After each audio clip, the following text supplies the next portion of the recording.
उत्तर प्रदेश की राज्यपाल आनंदीबेन पटेल कानपुर पहुंची, जहां उन्होंने उत्तर प्रदेश राजर्षि टंडन मुक्त विश्वविद्यालय प्रयागराज की क्षेत्रीय केंद्र भवन शाखा नौबस्ता केशवपुरम में क्षेत्रीय केंद्र जूही के नवनिर्मित भवन का लोकार्पण किया। ये कार्यक्रम विश्वविद्यालय के रजत जयंती वर्ष के अवसर पर आयोजित किया गया था। इस मौके पर राज्यपाल आनंदीबेन पटेल ने कहा कि शिक्षा में बदलाव बहुत जरूरी है। हम लोग विश्वविद्यालय के माध्यम से ही सारी समस्याओं को हल करते हैं। यहाँ पर पढ़ने वाले विद्यार्थी नई टेक्निक, नई स्टार्टअप सीखते हैं और फिर लोगों की समस्याओं को हल करने में मदद करते हैं। राज्यपाल ने कहा कि भारत किसी भी क्षेत्र में पिछड़ना नहीं चाहिए। पर्यावरण और घर घर पानी पहुँचाने के साथ ही हाईवे और एक्सप्रेसवे के जाल ने पूरी दुनिया का ध्यान खींचा है।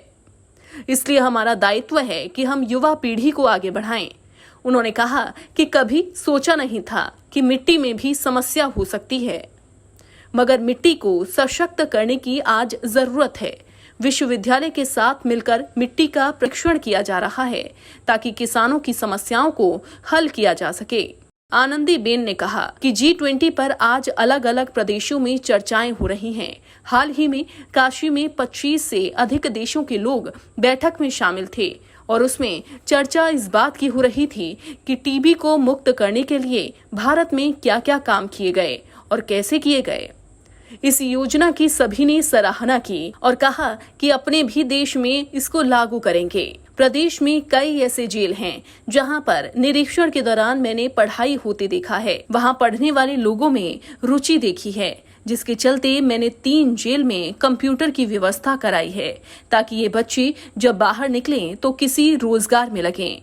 उन्होंने कहा कि विश्वविद्यालय को कानपुर और आसपास की इंडस्ट्रीज के उद्योगपतियों के साथ मिलकर MOU साइन करना चाहिए और फिर बच्चों को वहां पर प्रशिक्षण देना चाहिए। इससे इंडस्ट्रीज का उद्योग भी बढ़ेगा और उनको एक प्रशिक्षित वर्कर भी मिलेंगे।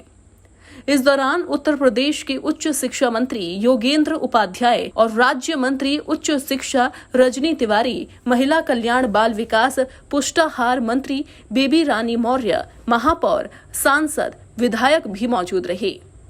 इस मौके पर कुलपति प्रोफेसर सीमा सिंह ने बताया कि समारोह को सफल बनाने के लिए विश्वविद्यालय के कई शिक्षक और कर्मचारी कानपुर में डेरा डाले हुए थे। विश्वविद्यालय के रजत जयंती वर्ष के अवसर पर राज्यपाल द्वारा लोकार्पण किया गया, जो पूरे विश्वविद्यालय में खुशी की बात है। उन्होंने बताया कि मुक्त विश्वविद्यालय उच्च शिक्षा का प्रसार पूरे प्रदेश में 12 क्षेत्रीय केंद्रों के माध्यम से कर रहा है। इसके अंतर्गत प्रयागराज, लखनऊ और बरेली में विश्वविद्यालय अपने निजी भवनों से क्षेत्रीय केंद्रों का संचालन कर रहा है। बहरहाल देश और दुनिया के बदलते परिवेश में शिक्षा में भी बदलाव होने बहुत जरूरी है। दुनिया भर में नई नई तकनीक विकसित हो रही हैं, जिनके आधार पर शिक्षा में बदलाव समय की मांग है। Bureau report.